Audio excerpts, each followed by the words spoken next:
নমস্কার বন্ধুরা, Bhadreswar study centre চ্যানেলে তোমাদের স্বাগতম। তোমাদের জন্য দারুণ সুখবর। হেলথ ডিপার্টমেন্টের তরফ থেকে অর্থাৎ রেলওয়ে হেলথ ডিপার্টমেন্টের তরফ থেকে একটি নতুন নিয়োগ বিজ্ঞপ্তি প্রকাশিত করা হয়েছে, যেখানে প্রায় 1200+ শূন্যপদে নিয়োগ করা হচ্ছে এবং এটি কিন্তু সম্পূর্ণ পার্মানেন্ট পোস্টে নিয়োগ করা হচ্ছে। তো এর জন্য তোমাদের এই যে বিভিন্ন পোস্ট আছে, এখানে কিন্তু একটা পোস্ট নয়, ঠিক আছে, এখানে কিন্তু একটা পোস্ট নয়, প্রায় 10 থেকে 11টি মতো পোস্ট আছে এবং যার জন্য তোমাদের যোগ্যতাও কিন্তু বিভিন্ন, অর্থাৎ কিছু পোস্টের জন্য মাধ্যমিক যোগ্যতা, উচ্চ মাধ্যমিক যোগ্যতা, আবার গ্র্যাজুয়েশন যোগ্যতা। সম্পূর্ণ ডিটেলস কিন্তু আমি ইনফরমেশান এই ভিডিওর মাধ্যমে দেব এবং তোমাদের বলে রাখি, এজ যেখানে 18 থেকে 40 বছরের মধ্যে প্রত্যেক প্রার্থীরাই কিন্তু আবেদন করতে পারবে, ঠিক আছে। সম্পূর্ণ বিস্তারিত তথ্য তোমরা A to Z, একদম A to Z complete information তোমরা এই ভিডিওর মাধ্যমে পাবে। ভিডিওটা কিন্তু খুব গুরুত্বপূর্ণ ভিডিও, একদম রেলের তরফ থেকে লেটেস্ট আপডেট, তার জন্য স্টেপ বাই স্টেপ দেখো, কমপ্লিট ইনফরমেশন তোমাদের জন্য। প্রথম পোস্টটি হচ্ছে ডায়েটিশিয়ান। হেলথ ডিপার্টমেন্টের সবথেকে গুরুত্বপূর্ণ পোস্ট হচ্ছে ডায়েটিশিয়ান। এই ডায়েটিশিয়ানের লেভেল 7 অনুযায়ী তোমাদের 44,900 টাকা, সঙ্গে কিন্তু তোমাদের অ্যালাউন্স কিন্তু যুক্ত হবে। এই অ্যালাউন্স যুক্ত হয়ে কিন্তু তোমাদের প্রায় বেতন কিন্তু 60 থেকে 70 হাজার টাকা মতো তোমাদের বেতন হয়ে যাবে। এখানে বয়স 18 থেকে 33 বছর, এই এজ কিন্তু বর্ধিত করা হয়েছে, মানে আরও 3 বছর এক্সটেন্ড করা হয়েছে। শুধুমাত্র এই 2024-এ তোমাদের এক্সটেন্ড করা হয়েছে, অর্থাৎ এজ হয়ে যাবে 18 থেকে 36 বছর। এটা আমি জেনারেলের ক্ষেত্রে বলছি, আমি আরও এজের ব্যাপারে ডিটেলসে যাব। তার আগে তোমাদের কোয়ালিফিকেশন ডিটেলসে আমি তোমাদের বুঝিয়ে দিই। দেখো, এখানে C2 ক্যাটাগরি মেডিকেল স্ট্যান্ডার্ড। আমি C2 ক্যাটাগরির মধ্যে C1 এর মধ্যে কী পড়ছে, কী ক্রাইটেরিয়া থাকছে সেটাও তোমাদের বলবো। এবং পরবর্তী দেখো, তোমাদের এখানে যারা ফিজিক্যাল হ্যান্ডিক্যাপ তারাও কিন্তু আবেদন করতে পারবে, এই সব তোমাদের ক্রাইটেরিয়া কিন্তু থাকতে হবে। এবার এডুকেশন কোয়ালিফিকেশানের দিকে যদি চলে যাই, এডুকেশন কোয়ালিফিকেশানে কিন্তু তোমাদের যেটা বলা হচ্ছে, BSc সায়েন্স যদি করা থাকে তোমাদের উইথ পোস্ট গ্র্যাজুয়েট ডিপ্লোমা যদি করা থাকে ডায়েটিশিয়ান নিয়ে, তাহলে 1 বছরে তোমাদের কোর্স করা থাকতে হবে এবং সঙ্গে 3 মাসের তোমাদের ইন্টার্নশিপ ট্রেনিং কিন্তু থাকতে হবে হসপিটালে। অথবা তোমাদের যদি BSc হোম সায়েন্স করা থাকে, প্লাস যদি MSc হোম সায়েন্স যদি ফুড অ্যান্ড নিউট্রিশন নিয়ে করা থাকে, তাহলেও কিন্তু আবেদন করতে পারবে। ওকে, আচ্ছা, এর পরবর্তী কি আছে? এর পরবর্তী হচ্ছে তোমাদের স্টাফ নার্স। স্টাফ নার্সের ক্ষেত্রে যেটা আছে সেই ক্রাইটেরিয়াটা, সেটা হচ্ছে লেভেল 7 অনুযায়ী বেতন পাবে 44,900 টাকা, সঙ্গে কিন্তু তোমাদের অ্যালাউন্স কিন্তু যুক্ত হবে, ঠিক আছে। তো এখানে তোমাদের এজ হচ্ছে 20 থেকে 40 বছর এবং এই এজটা কিন্তু বর্ধিত হবে, অর্থাৎ 20 থেকে 43 বছর কিন্তু হয়ে যাবে। আমি জেনারেলদের ক্ষেত্রে বলছি, C1 ক্যাটাগরি মেডিকেল স্ট্যান্ডার্ড। এবং এখানেও কিন্তু যারা ফিজিক্যাল হ্যান্ডিক্যাপ তারাও আবেদন করতে পারবে। এবং যোগ্যতা যেটি প্রয়োজন, যোগ্যতার ব্যাপারটা ভালো করে দেখে নাও। যেটা বলা হচ্ছে যে certificate as registered nurse and midwifery past, হ্যাঁ, এবং 3 বছরে তোমাদের যদি GNM কোর্স করা থাকে, GNM যদি নার্সিং কোর্স করা থাকে, তাহলে আবেদন করতে পারবে। এবং অথবা তোমাদের যেটা বলা হচ্ছে BSc যদি তুমি নার্সিং নিয়ে করে থাকো, তাহলেও কিন্তু এখানে আবেদন করতে পারবে। খুবই ভালো একটি পোস্ট এবং ভালো উচ্চমানের কিন্তু বেতন। পরবর্তী পোস্টটি হচ্ছে ডেন্টাল হাইজিনিস্ট। তো এই পোস্টের জন্য যদি আবেদন করতে চাও, তোমাদের লেভেল 6 অনুযায়ী তোমরা বেতন পাবে 35,400 টাকা ইনিশিয়াল পে। 18 থেকে 33, তো এটা কিন্তু 18 থেকে 36 হয়ে যাচ্ছে। এবং C2 ক্যাটাগরি মেডিকেল স্ট্যান্ডার্ড, অর্থাৎ তোমাদের যদি কোনো চোখে সমস্যা থাকে তাতেও কিন্তু কোনো প্রবলেম এখানে হবে না মেডিকেলে। এখানে দেখো, তোমাদের যোগ্যতার ক্ষেত্রে বলা হচ্ছে ডিগ্রি ইন সায়েন্স বায়োলজি নিয়ে তোমার যদি গ্র্যাজুয়েশন ডিগ্রি করা থাকে এবং তোমার যদি 2 বছরের ডিপ্লোমা বা সার্টিফিকেট যদি করা থাকে ডেন্টাল হাইজিন ফ্রম ইনস্টিটিউট থেকে যদি কোনো করা থাকে, ডেন্টাল কাউন্সিল অফ ইন্ডিয়া থেকে, তাহলে কিন্তু আবেদন করতে পারবে। এবং তোমাদের কি বলা হচ্ছে, রেজিস্টার্ড কিন্তু তোমাদের ডেন্টাল কাউন্সিল অফ ইন্ডিয়া থেকে কিন্তু রেজিস্টার্ড তোমাদের সার্টিফিকেট কিন্তু থাকতে হবে। এবং তোমাদের 2 বছরের অভিজ্ঞতার কথা বলা হচ্ছে ডেন্টাল হাইজিনিস্ট নিয়ে, ঠিক আছে। তো এই হচ্ছে তোমাদের যোগ্যতার কথা বলা হচ্ছে। আচ্ছা, এর পরবর্তী পোস্ট সেটা হচ্ছে তোমাদের ডায়ালিসিস টেকনিশিয়ান। এই ডায়ালিসিস টেকনিশিয়ানের ক্ষেত্রে লেভেল 6 অনুযায়ী তোমাদের বেতন থাকবে 35,400 টাকা, সঙ্গে কিন্তু তোমাদের অ্যালাউন্স কিন্তু যুক্ত হবে। এবং এখানে 20 থেকে 33 বছর দেখতে পাচ্ছ, তো 20 থেকে এটা হয়ে যাবে 36 বছর হয়ে যাবে। B1 ক্যাটাগরি মেডিকেল স্ট্যান্ডার্ড থাকবে।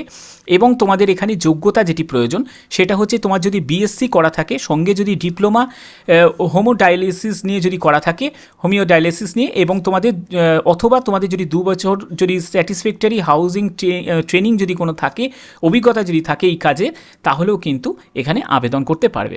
পরবর্তী পোস্টটি হচ্ছে তোমাদের health and malaria inspector grade 3।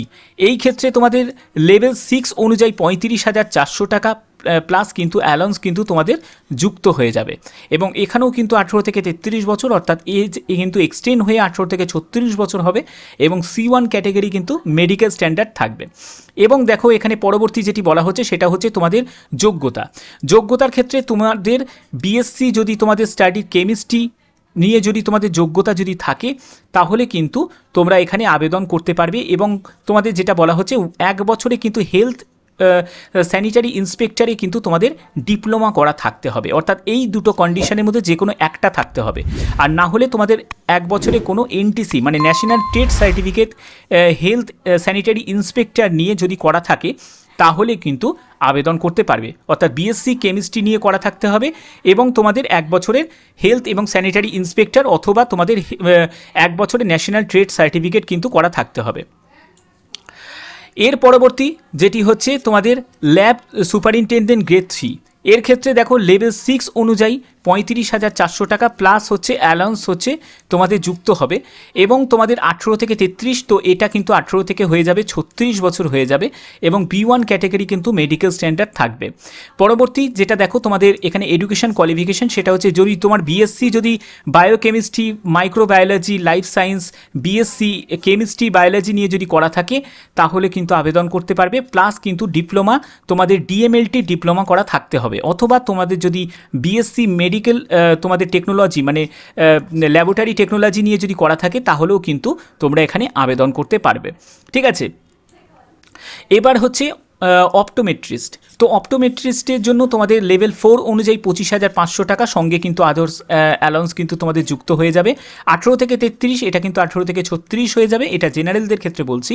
B1 category medical standard. এবং পরবর্তী যেটি আছে সেটা হচ্ছে তোমাদের বিএসসি যদি অপটোমেট্রি নিয়ে অথবা তোমাদের ডিপ্লোমা অপথ্যালমিক টেকনিশিয়ান নিয়ে যদি করা থাকে, তাহলে কিন্তু এখানে আবেদন করতে পারবে।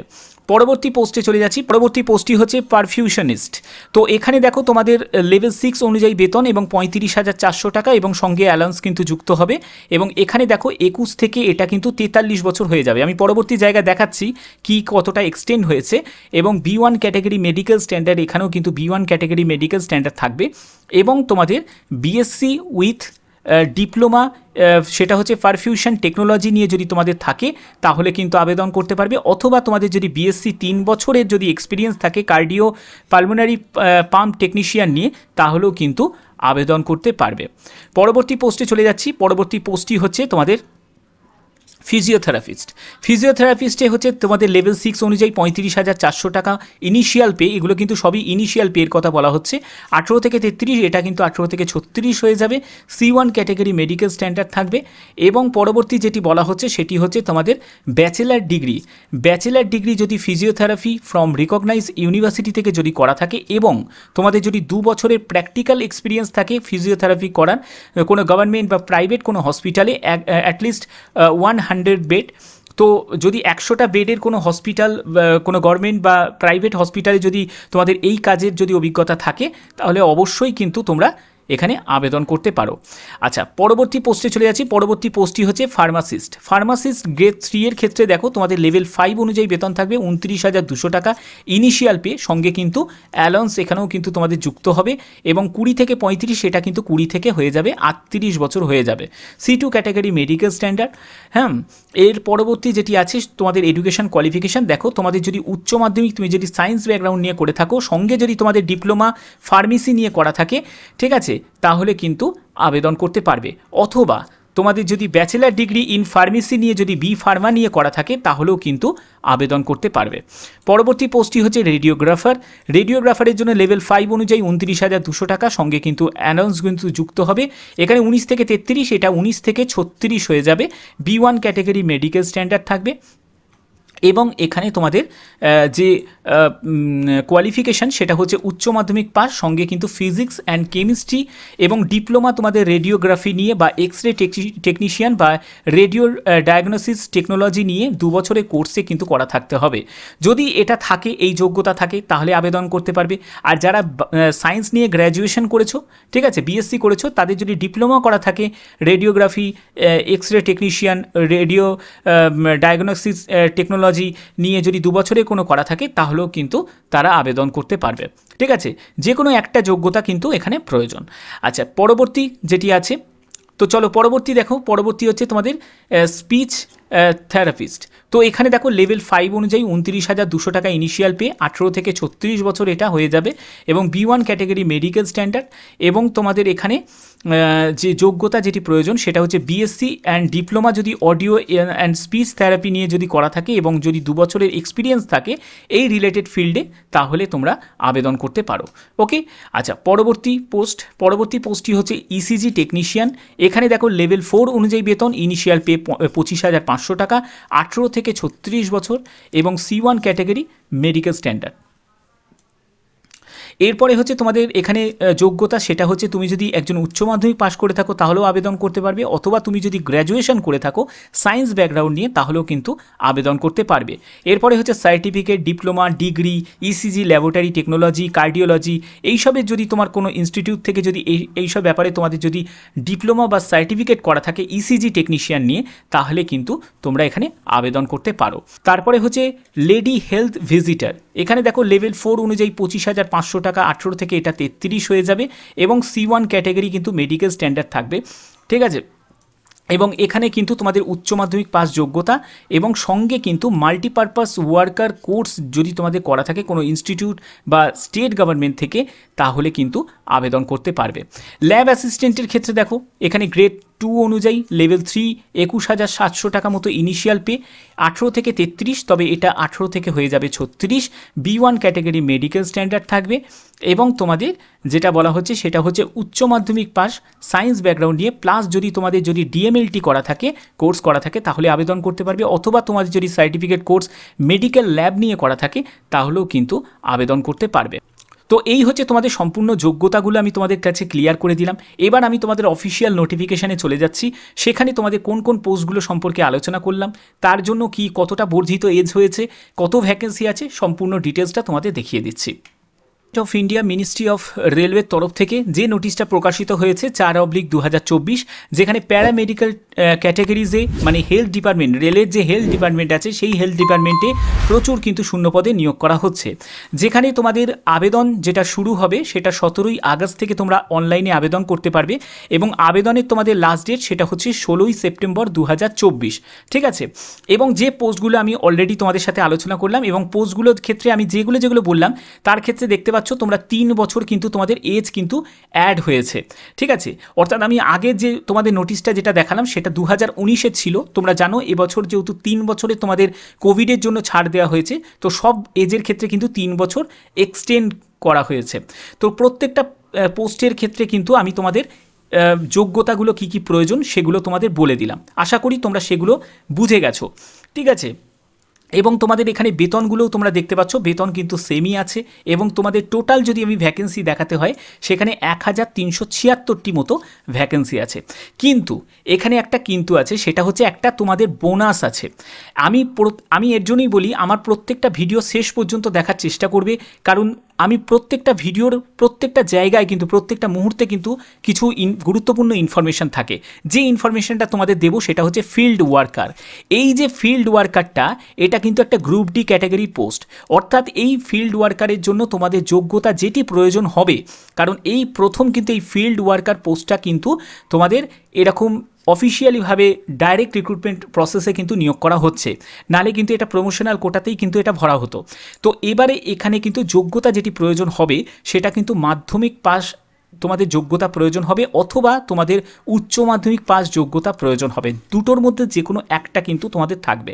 এটাই কিন্তু তোমাদের একটা বড় সুযোগ।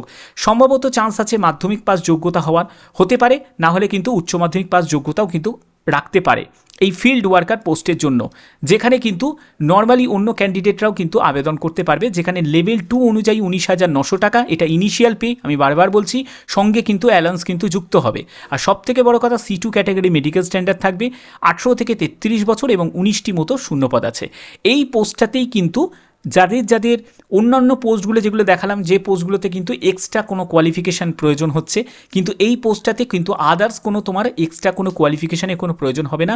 একটা ফিল্ড ওয়ার্কার মানে যাকে বলে হেল্পার, সেই হেল্পারটা কিন্তু এই হসপিটাল যে তোমাদের অ্যাটেন্ডেন্ট হিসাবে যারা কাজ করে তাদেরকেই কিন্তু ফিল্ড ওয়ার্কার বলে। এই ফিল্ড ওয়ার্কারটা নেওয়া হচ্ছে, যেটা গ্রুপ ডি ক্যাটাগরির মধ্যে পড়ছে, যেখানে সবথেকে বেশি আমি বলতে পারি 80% চান্স আছে মাধ্যমিক যোগ্যতা থাকার।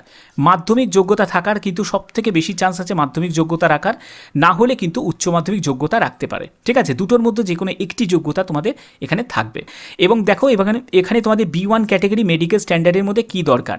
তুমি যদি B1 ক্যাটাগরির থেকে হও, তো এখানে দেখো 6-9 হচ্ছে একটি চোখে যদি তোমার 6-12 থাকে, উইথ অর উইদাউট গ্লাসেস, অর্থাৎ চোখে চশমা পরে অথবা না পরে, কিন্তু একটা কন্ডিশন আছে, সেটা হচ্ছে 4 ডায়োপ্টার কিন্তু এক্সিট করলে চলবে না। মাথায় রাখবে, 4 ডায়োপ্টার কিন্তু এক্সিট করলে তোমার চলবে না, 4 ডায়োপ্টার কিন্তু হতে হবে। ওকে, আচ্ছা, এরপরে হচ্ছে তোমার নিয়ার ভিশন আছে 0.6 উইথ অর উইদাউট গ্লাস, অর্থাৎ চোখে চশমা পরে অথবা না পরে। কিন্তু এখানে যে টেস্টগুলো হবে, কালার ভিশন টেস্ট হবে, binocular vision, night vision, mesopic vision, এই সব টেস্টগুলোও কিন্তু হবে। অর্থাৎ যদি তোমার কালার ব্লাইন্ডনেসের সমস্যা থাকে, তাহলে কিন্তু B1 ক্যাটাগরি যে পোস্টগুলো তোমরা দেখতে পাচ্ছ, সেই পোস্টগুলোতে কিন্তু আবেদন করতে পারবে না। ওকে, আচ্ছা, এর পরবর্তী দেখো C1 এবং C2 ম্যাক্সিমাম পোস্ট যেগুলো আছে সেগুলো কিন্তু সবই C1 এবং C2 ক্যাটাগরি পোস্ট আছে। এই C1 এবং C2 ক্যাটাগরি পোস্টগুলোর ক্ষেত্রে একটাই সুবিধা, যে মেডিকেল কিন্তু সবথেকে সহজ হয় এই C1 এবং C2 ক্যাটাগরি, যার ক্ষেত্রে কিন্তু তোমার কালার ভিশনে যদি সমস্যা থাকে তাহলেও পাস করিয়ে দেয়, যদি তোমাদের অন্য কোনো সমস্যা থাকে তাহলেও কিন্তু পাস করিয়ে দেয়। যেমন দেখো 6-12, 6-18, একটি চোখে 6-12, একটি চোখে 6-18, উইথ অর উইদাউট গ্লাস, এবং এখানে কিন্তু তোমার চোখের চশমার পাওয়ার যতই মোটাই হোক না কেন, মানে পাওয়ার যতই বেশি হোক না কেন, 4 ডায়োপ্টার এক্সিট করে গেলেও কিন্তু কোনো অসুবিধা কিন্তু হবে না C1 ক্যাটাগরির ক্ষেত্রে। এবং C2 ক্যাটাগরির ক্ষেত্রে আরও সুযোগ সুবিধা দিয়ে দিয়েছে, একটা চোখে যদি তুমি দেখতে নাও পাও এবং একটা চোখে যদি তুমি 6-12 দৃষ্টিশক্তি থাকে, তাহলেও কিন্তু with or without glasses, near vision 0.6। ঠিক আছে, এবং এখানে শুধু জাস্ট তোমাকে একটা পড়তে দেবে, সেই জিনিসটা, সেই লেখাটা যদি তুমি পড়তে পারো, তাহলে তোমাকে C2 ক্যাটাগরি পোস্টে পাস করিয়ে দেওয়া হবে। ঠিক আছে, এবার হচ্ছে তোমাদের এখানে যারা আবেদন করবে তাদের ক্ষেত্রে সিলেকশন প্রসেস একটাই, সেটা হচ্ছে তোমাদের CBT এক্সাম হবে। এখানে কিন্তু আদার্স কিছু হয় না, এখানে CBT এক্সাম হয় এবং তোমাদের প্র্যাকটিক্যাল কিছু টেস্ট কিন্তু থাকবে, সেটা ফিল্ড ওয়ার্কারের ক্ষেত্রে থাকবে না। এরপরে দেখো তোমাদের এক্সামিনেশন ফিস, যেটা 500 টাকা মতো এক্সামিনেশন ফিস দেবে যারা UR ক্যান্ডিডেট, EWS, আর যারা OBC ক্যান্ডিডেট, অবশ্যই যারা মেল ক্যান্ডিডেট তারা এই 500 টাকা আবেদন মূল্যটা দেবে, কিন্তু পরবর্তী সময় CBT দেওয়ার পরে তোমরা কিন্তু 400 টাকা রিফান্ড পেয়ে যাবে। আর যারা SC ST, এক্স সার্ভিসম্যান, তারপরে হচ্ছে PWBD, female, transgender, EBC candidate যারা আছো, তারা হচ্ছে 250 টাকাটা দেবে, এবং 250 টাকাটাই কিন্তু তারা পরবর্তী সময় রিফান্ড পেয়ে যাবে। ব্যাপারটা ক্লিয়ার? আচ্ছা, এরপরে দেখো বলছি যে only candidates who attend CBT তারাই কিন্তু এই টাকাটা রিফান্ড পাবে, এবং তোমাদের যে কোনো একটি RRB কিন্তু তোমাকে চুজ করে কিন্তু আবেদন করতে হবে। তো এর ফুল নোটিফিকেশন তোমরা খুব শীঘ্রই কিন্তু দেখতে পাবে। তো এই ভিডিওর মাধ্যমে তোমাদের সম্পূর্ণ তোমাদের কোয়ালিফিকেশানের ডিটেলসটা আমি বুঝিয়ে দিলাম। তোমরা অনেকেই আমাকে পার্সোনালি মেল করেছিলে যে দাদা আপনি প্লিজ একটু এটা দিয়ে একটা ভিডিও করুন, যে এর জন্য কি কি কোয়ালিফিকেশান আমাদের লাগবে সেগুলো আমরা বুঝতে পারছি না, তার জন্য তোমাদের কোয়ালিফিকেশানটা বুঝিয়ে দিলাম। এবং সবথেকে একটা বোনাস পয়েন্ট, সেটা প্রত্যেকের জন্য, সেটা হচ্ছে ফিল্ড ওয়ার্কার। এই ফিল্ড ওয়ার্কার পোস্টের জন্য কিন্তু সকলেই আবেদন করতে পারবে যদি তোমাদের যোগ্যতা মাধ্যমিক অথবা উচ্চ মাধ্যমিক যোগ্যতা থাকে। তো আশা করি তোমাদের ভিডিওটা ভালো লেগেছে, ভিডিওটা ইনফরমেটিভ লেগেছে। তো যদি ভিডিওটা ভালো লাগে অতি অবশ্যই ভিডিওটাতে একটি লাইক করবে, চ্যানেলটাকে সাবস্ক্রাইব করে বেল আইকন অল করে রাখবে। তো এখনের মতো এটুকুই, টাটা।